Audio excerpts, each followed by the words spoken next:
a gente está medindo vários parâmetros, né?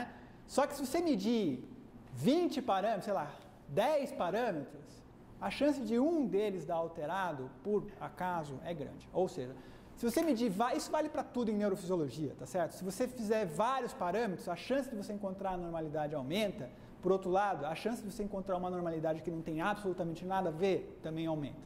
Então, ou seja, à medida que você aumenta o número de parâmetros que você está avaliando, você aumenta a sua sensibilidade e você diminui a sua especificidade, tá bom? Então, cuidado quando você não se empolgue em medir tudo, tá? Eu normalmente meço principalmente a amplitude de duração, às vezes eu dou uma olhada no resto, mas precisa tomar muito cuidado para não hipervalorizar isso aí, tá? Problemas da análise quantitativa. A análise quantitativa não elimina totalmente o viés subjetivo, tá? Então, não é dizer que a quantitativa quer dizer não tem viés do examinador. Isso é falso. Por quê? Porque você vai medir o que você procura, tá certo? Se você procura a normalidade, tá certo? Você vai medir o que você está vendo. E quem vai procurar é você, não é a máquina, tá? Então, isso aí não tem como você tirar esse viés. Então, o examinador procura, a gente procura mesmo a normalidade, né? Quando a gente põe a agulha, a gente tem uma área normal, a gente não dá muita bola. Tem uma área, opa, aqui está alterada, vamos fazer uma quantitativa? É bem assim que funciona, tá? Outra coisa que eu já falei, áreas silenciosas não têm atividade elétrica. Não tem como a gente ver e podem ser áreas, do ponto de vista patológico, muito alteradas, tá certo? E existe muita sobreposição entre o que é normal e o que é anormal. Essa sobreposição, tanto estatística quanto paradoxal, eu vou explicar. Muito demorado é relativo, né? A gente vai explicar um pouquinho mais, mas não é tão demorado assim. Tá?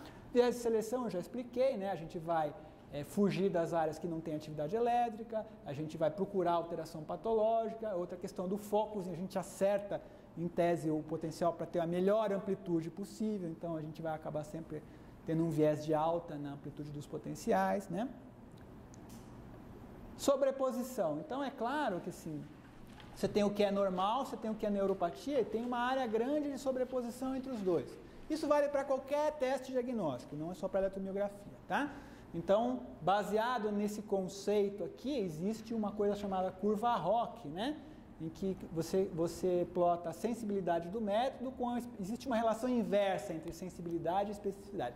À medida que você, digamos assim, torna o seu ponto de corte mais liberal, você caminha nessa curva para lá, ou seja, um teste muito sensível, geralmente ele é pouco específico, tá? Isso não é linear, tá? Então, existe um ponto ótimo aqui, mais ou menos, que combina a melhor sensibilidade com a melhor especificidade. Tá? O teste ideal estaria nesse pontinho aqui, seria o teste 100% específico, 100% sensível e 100% específico. Em relação à sobreposição paradoxal, diz respeito a coisas de fisiopatologia da nossa área, né? Se tiver uma axonopatia terminal, ou seja, a agressão ao nervo seja na árvore axônica final dele, você vai perder não unidades motoras, mas sim fibras musculares, mesmo sendo agressão no nervo, né? Funcionalmente deixam de funcionar fibras musculares. E com isso você pode ter um padrão, entre aspas, miopático. Outra coisa bem conhecida é a reinervação incipiente. Você vai ter fibras musculares, unidades com poucas fibras musculares reinervadas que se comporta como uma unidade miopática. Então, o potencial nascente ele tem cara de miopático, né? E na miopatia, principalmente miopatia inflamatória, você pode ter fibras hipertróficas, você pode ter splitting, quer dizer, a fibra repartida, né? E dá potenciais grandões. Então, cara de neurogênico, mas é miopatia, tá? Em relação ao tempo de análise, como eu tinha explicado, quer dizer, a técnica manual, que é a técnica de Buchtal, demorava mais ou menos quase 1 hora para fazer, né? Com o advento do gatilho para mediação, aí na década de 80, esse tempo diminuiu bastante, aí em torno de 20 minutos, e as técnicas de decomposição demoram, eu diria, no máximo 5 minutos, né? Em mãos experientes até menos que isso, tá? Qualquer método que você vá empregar, você tem 3 etapas, então. Você tem que primeiro obter o traçado, que é como a gente faz para qualquer eletromiografia, tá certo? Segunda parte, você tem que fazer a extração dos potenciais, ou seja, não dá para você fazer eletromiografia com traçado livre, porque vai ter uma unidade sobreposta com outra, não tem como você medir os parâmetros. Você tem que ter certeza que aqui é só uma unidade motor. Então você tem que decompor esse traçado de alguma forma, tá? E por fim, você vai analisar estatisticamente aqueles dados que você obteve de cada unidade motora frente a um dado normativo que você deve ter previamente. Tá? Bom, todo mundo já viu isso aqui, tá? É uma eletromiografia, então é a fase de aquisição. Normal, traçado eletromiográfico como você está acostumado a fazer normalmente. Esse aqui é a análise de decomposição desse traçado que vocês acabaram de ver, tá? Sem edição de potencial, tá? Então você vê que nem sempre é tão bonitinho, né? Tem uma linha de base instável, aqui você não tem certeza onde está, se é aqui mesmo, se é mais para cá. A gente vai abordar esses dados aí no workshop de uma forma mais cautelosa, tá? É só para mostrar, né? Dificilmente vocês, olhando aquele traçado, iam conseguir identificar 6 unidades motoras ali. Talvez uma ou duas maiores. Você tem que ter uma análise representativa. Então, o combinado clássico são 20 potenciais. Tá? A gente vai ver que isso é maleável. Em alguns casos, a gente pode coletar, se a anormalidade for muito evidente, você não precisa coletar 20, sabe? 5. Se tiver todos anormais, mais de 3 já é luxo. A gente nunca para com 3, né? Mas enfim, 5, você já está tudo alterado, está suficiente. Tá? Então, coletamos 20 potenciais, que é uma amostra representativa. Detalhe, não garanto que são 20 unidades, tá? São 20 potenciais em posições diferentes, mas não 20 unidades. Aí você vai fazer a análise estatística disso contra uma base normativa que você tem anteriormente. Então, aqui a amplitude, aqui a duração, né? E aqui o gráfico de amplitude por duração que a gente vai colocar. A gente está vendo os outros parâmetros também, né? Tá? Thickness, size index, número de turns, área, enfim, tem vários parâmetros aí, mas a gente vai ver principalmente amplitude e duração. Primeiro, a técnica desenvolvida é a técnica de Bush, tal da década de 50, que era extração manual, ou seja, você vai olhar o potencial e vai identificar o mesmo potencial recorrendo pelo menos 3 vezes. Então, nesse traçado aqui, a gente consegue identificar 4 unidades motoras, né? Essa azulzinha aqui, essa vermelha, essa roxinha aqui, vejam que é diferente a morfologia, né? E essa pequenininha aqui. Essas aqui, ó, que estão meio gordinhas, estão muito longe para a gente conseguir definir, então tem um rise time muito baixo, então a gente não considera, tá certo? E toma muito cuidado com sobreposição, né? Então aqui, ó, tem um potencial polifásico, tá certo? Que repete, né? Só que repete 2 vezes, não repete 3, então não entra na regra. Quando repete a terceira, você vê claramente que é a somação dos 4 que a gente estava falando. Tá certo? Então, cuidados, não incluir potenciais sobrepostos. Então, tem que seguir a regra dos 3. Tem que ter no mínimo 3 repetições para você aceitar. Tá? Requer uma ativação muscular muito baixa, né? Para você conseguir isolar cada potencial. Então, você acaba selecionando potenciais pequenininhos, pelo princípio de tamanho, porque os potenciais de limiar mais baixos são potenciais menores, tá certo? E é muito demorado. Tá? A segunda técnica que é muito utilizada ainda hoje, que é a de gatilho e promediação. Você tem um gatilho aqui, tá certo? Ele triga um potencial, né?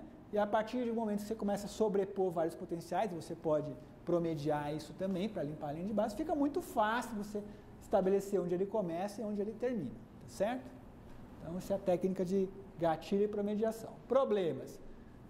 Se você puser um gatilho que pegue mais de um potencial, você vai tirar a média de 2 potenciais. Tá?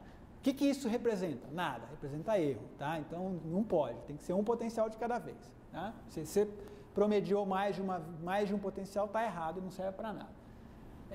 E segundo problema é que, por conta do gatilho, você acaba selecionando os potenciais maiores. Então, você tem um viés de alta. Tá? Você já vê que os padrões de normalidade de um não servem para outro. Tá? Então, tem aquela tabela do Bush maravilhosa, para não sei quantos músculos lá, separado por faixa etária, maravilhoso. Um monte de gente usa, só que se o cara usar a técnica de promediação, está tudo errado, porque vai dar tudo alterado, tá certo?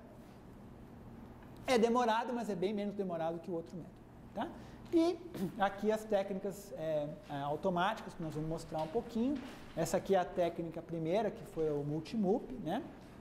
Ele abre para cada potencial que ele identifica, ele abre uma matriz, né? Aí identificou o outro, abre uma matriz, identificou o terceiro, abre outro. Quando identifica um que é parecido com aquele primeiro, ele soma, né? E vai somando vários. Aqui na linha de base você vê cada risquinho desse é um potencial somado. Então, esse aqui é uma média de 41 potenciais, esse aqui de 37, esse aqui de 19, tá certo? E decrescente ele grava até 6 potenciais por traçado. O que tiver menos que 6 aqui, ele joga fora, tá? Porque ele não tem memória para isso. Tá? E é claro que você vai vendo que a qualidade do potencial também vai caindo à medida que você vai diminuindo o número de potenciais promediados. Tá? A técnica mais recente é essa que foi desenvolvida aí pelo Dorothy em 2003, mais ou menos, né? Que é o tal do DQMG, que utiliza um método diferente. Ele não identifica o potencial pela matriz, mas pelo trem de potencial. Em tese, ele pode decompor o traçado de forma a identificar maior número de potenciais. Então, você vê que o número de potenciais promediados é bem maior, em geral, né? 280, 250. Ele consegue identificar muito mais potenciais do que a técnica do Stauber. Tá?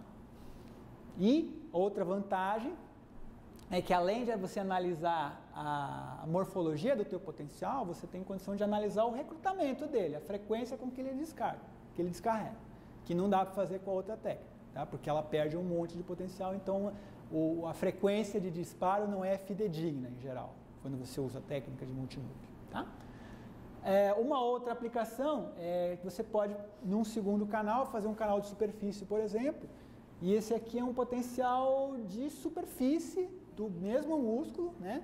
E você pode usar isso como um SMUP para você fazer, por exemplo, uma técnica de Muni. Então, você tendo um potencial simples, né? Você tendo a média dos potenciais simples, você tem um potencial composto, a divisão de um pelo outro dá um número de unidades motoras naquele músculo. Tá? Isso é uma das técnicas de Muni, tem várias técnicas, a gente não vai falar disso aqui hoje, tá? Mas só para, enfim, uma técnica que em tese você faz uma coisa, você ganha duas. Você faz uma quantitativa, você já faz a Muni junto.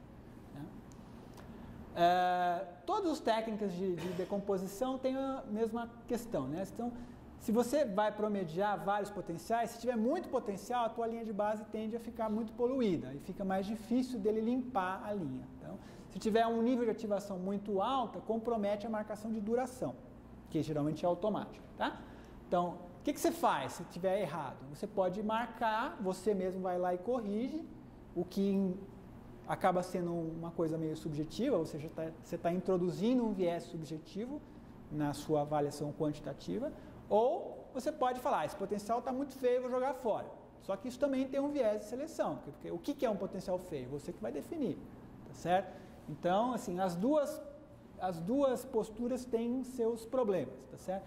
Então, por exemplo, se você fizer a técnica do Stauber, ele admite a edição de mais ou menos 20% dos potenciais. Aí, por exemplo, o Podner, que é um outro cara que faz anatomia quantitativa, principalmente de esfíncter, fala que não, se tiver feio, joga fora, só usa o que tiver bem marcado. São posturas diferentes, não tem certo, não tem errado, cada um vai usar a sua. Tá? Problemas, tá? Existe um viés de seleção também, os potenciais que descarregam com maior frequência vão ser identificados preferencialmente. Tá? Então, o viés aqui é dos potenciais de maior frequência. E outro problema é o seguinte, principalmente na técnica de multiloop, se o potencial muda de forma em descargas sucessivas, ele não vai ser identificado.